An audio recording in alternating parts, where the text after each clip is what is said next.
सर्दियों के दिन थे। हम सब एक बिस्तर में लेटे हुए थे। भाभी मेरे और भाई साहब के दरमियान में थी। फिल्म देखते ही भाभी सो गई और रज़ाई में उनकी टांगों से कमीज़ हटी हुई देखी। मैं फिल्म देख रहा था। मैंने लेटे हुए करवट ली तो भाभी सो रही थी। मेरा हाथ नीचे भाभी की टांगों से लगा। मुझे एहसास हुआ कि भाभी की कमीज़ ऊपर उठी हुई है। मैंने हिम्मत करके कमीज़ थोड़ी और ऊपर उठाकर भाभी का पाँव सहलाना शुरू कर दिया। उनके नरम मिलाऊं पाँव पर हाथ फेरते हुए मुझे अजीब सा सुरूर मिल रहा था। साथ साथ मैं भाभी को भी देख रहा था कि वो जाग न जाए। भाभी गहरी नींद में थी, उनको पता नहीं चल रहा था। फिर मैंने भाभी की पैंट में हाथ आहिस्ता से डाला और उनकी रानों को सहलाना शुरू कर दिया। ये उन दिनों की बात है जब मैं हाई स्कूल में पढ़ता था। तब मेरे मकान मालिक की बहू थी जो भांजी थी। उसका नाम आसमा था। वो दुबली पतली गोरी चिट्टी और खूबसूरत थी। ये तब की बात है जब मैं अपनी ज़िंदगी में फ़र्स्ट टाइम प्रोग्राम किया था। स्कूल से वापसी पर रास्ते में एक बुक स्टॉल पर आता था और मैं यहाँ रुक कर मुख्तलिफ़ किताबें देखा करता था, जिसमें हवस की आग, शबाब, एक अजाब, दूसरी बहुत सी मेंस की किताबें शामिल थीं, लेकिन कभी लेने की हिम्मत नहीं हुई। मेरे एक दोस्त था, उसका नाम था माजिद। एक दिन मैं उसके साथ उसके घर गया। वहाँ उसने मुझे रोमांस की एक किताब दी जो मैं घर में छुप छुप कर पढ़ता था। उसे पढ़कर मुझे पहली बार चिड़िया, मी और ग्रैंड जैसी चीज़ों का पता चला था। अब मैं अक्सर ऐसी किताबें पढ़ा करता था और मेरा औरतों और लड़कियों के देखने का नज़रिया बदला, वरना उससे पहले मैं सबको मैंने भी बनाता था। बस यहाँ से ही कहानी शुरू होती है। हमारे घर में VCR था और हमारे मकान मालिक के बेटे से खूब दोस्ती थी। वो हमारे घर में फिल्में देखता था। एक दिन मैं एक फ़िल्म लाया। इंग्लिश फ़िल्म थी। मुझे मालूम था कि इंग्लिश फ़िल्म में रोमांटिक सीन होते हैं, लेकिन आसमा भाभी को नहीं पता था। फिल्में लेकर घर आया तो अम्मी घर नहीं थी, वो बाज़ार गई हुई थी। वह चाबियाँ आसमा भाभी को दे कर गई थी। मैं VCR पर फिल्म लगाने लगा। तब आसमा भाभी पूछने लगी, क्या लगा रहे हो आदि? मैंने कहा, इंग्लिश फिल्म सपनों की फिल्म है। भाभी बोली, मैं भी देख लूँ? मैंने कहा, नहीं भाभी, आप डर जाओगी। तो भाभी बोली, नहीं, मैं नहीं डरूँगी। मैं क्यों डरूँगी? तुम फिल्म लगाओ, हम देखेंगे। खैर मैंने फिल्म लगाई और भाभी के साथ बैठ कर देखने लगा। फिल्म में एक सीन आया जिसमें एक लड़की बाँस ले रही थी तो एक सांप आता है और लड़की की चिड़िया पर काटता है, जिससे लड़की मर जाती है। यह देखकर भाभी कहती है, हटाओ इससे, यह बहुत गंदी फिल्म है।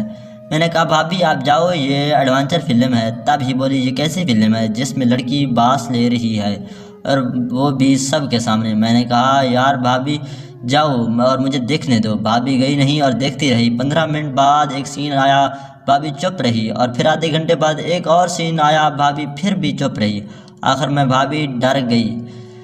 जब सांप को मारता है वो मुझसे कहने लगा कि बहुत सी गंदी फिल्म थी, ऐसी फिल्म मत देखा करो। वो मुझसे आंखें भी नहीं मिला पा रही थी। खैर कोई और बात याद आ गई होगी। कभी कभी भाभी मुझे पढ़ाती भी थी। एक दिन भाभी मुझे बायोलॉजी पढ़ा रही थी और फ़रोख्त चैप्टर आया था। भाभी ने जो कपड़े पहने हुए थे वो भी सफ़ेद थे, बिल्कुल भाभी की तरह। उजड़े कपड़े सुराखों वाले डिज़ाइन के थे। मुझे उसमें भाभी का बदन दिखाई दे रहा था। मैंने भाभी से पूछा, ये रोमांस में क्या होता है? फ़रोख्त के बच्चे किस तरह पैदा होते हैं?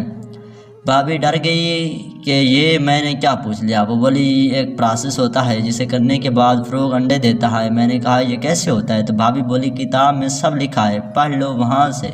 मैंने पूछा, भाभी क्या आर्मी में मैथ के बाद अंडे देता है?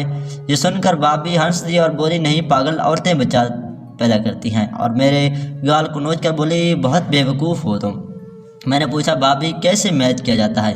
भाभी बोली, ये पूछने की बात है, जब तुम बड़े हो जाओगे खुद ही तुम्हें पता चल जाएगा। मैंने कहा, भाभी आपने कभी किया है? आपकी शादी हो चुकी है, फिर आप बच्चा नहीं दिया।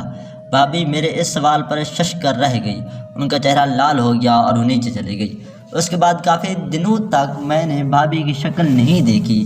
जब मैं उनके पास पढ़ने को गया तो मुझे उनके नौकर करने वापस कर दिया गया।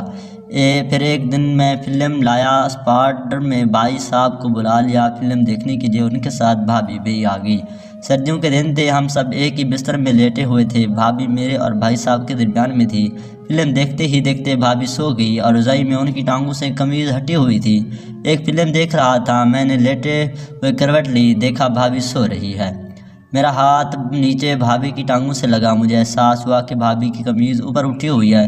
میں نے ہمت کر کے قمیض تھوڑی اور اوپر اٹھا کر بھابھی کا پاؤں سہلانا شروع کر دیا۔ نرم و ملائم پاؤں پر ہاتھ پھیرتے ہوئے مجھے عجیب سا سرور مل رہا تھا۔ ساتھ ساتھ میں بھابھی کو بھی دیکھ رہا تھا کہ وہ جاگ نہ جائیں۔ بھابھی گہری نیند میں سوئی ہوئی تھی، ان کو پتہ نہیں چل رہا تھا۔ پھر میں نے بھابھی کی پین میں آہستہ سے ہاتھ ڈالا اور ان کی رانوں کے سلانا شروع کر دیا۔ بھابھی کی رانیں سلاتے سلاتے میں جھڑ گیا۔ میں اٹھ کر باتھ روم گیا اور ببلو کو صاف کیا، دوبارہ بستر پر آ کر لیٹ گیا۔ بھابھی بھی اب جاگ رہی تھی۔ میں ڈر رہا تھا کہ شاید ان کو پتہ چل گیا ہے، لیکن ان کی طرف سے خاموشی پا کر مجھے کچھ اطمینان سا ہوا۔ فلم ختم ہوئی تو بھائی صاحب اور بھابھی اٹھ کر چلے گئے۔ اگلے دن میں بھابھی کے پاس پڑھنے گیا تو وہ مجھے غصے سے دیکھ رہی تھی۔ پاس بیٹھا تو وہ مجھے کہنے لگی کہ رات کو میری ٹانگوں کے ساتھ کیا کر رہے تھے۔ میں نے کہا کچھ نہیں۔ وہ کہنے لگی ابھی تمہاری امی کو شکایت لگاتی ہوں۔ میں رونے لگا، مجھے معاف کر دیں، آئندہ ایسا نہیں ہوگا۔ پھر کتاب نکال کر پڑھنے لگا۔ کچھ دیر بعد بھابھی مجھ سے پوچھنے لگی میں تمہیں کیسی لگتی ہوں؟ یہ بہت ہی عجیب سوال تھا۔ میں پریشان ہو گیا۔ میں نے کہا بھابھی مجھے آپ بہت اچھی لگتی ہیں، آپ بہت پیاری ہو۔ بھابھی مجھ سے پوچھنے لگی تمہیں میرے پاؤں سلانا اچھا لگتا ہے؟ میں بھابھی کی طرف دیکھنے لگا اور کہا ہاں بھابھی۔ بھابھی نے میرا ہاتھ پکڑ لیا۔ ان کے نرم نرم ہاتھ کالمز پاتے ہی میرے جسم میں چونٹیاں رینگنے لگیں۔ انہوں نے میرے ہاتھ اپنی ٹانگوں پر رکھ دیا۔ میں ان کو سلانے لگا، مجھے بہت اچھا لگ رہا تھا۔ بھابھی پوچھنے لگی ہادی کیا تمہارا دل کرتا ہے کہ اپنی بھابھی کو دیکھو؟ بھابھی ہاں کرتا ہے، اور کبھی آپ کو پردے سے جھانک کر بھی دیکھ لیتا ہوں۔ یہ